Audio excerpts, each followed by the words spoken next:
अगर उन्हें यशम नहीं मिली तो हम उनका निशाना होंगे। ये तो बहुत खतरनाक मामला है ना।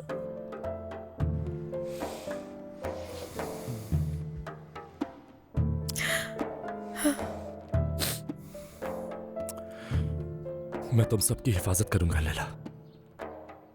जब तक मैं जिंदा हूं तुम में से किसी को नुकसान नहीं पहुंचने दूंगा।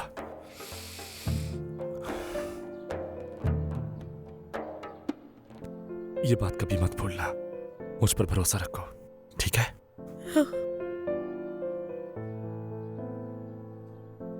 अम्मी, मुझे मेरा पेंसिल बॉक्स नहीं मिल रहा।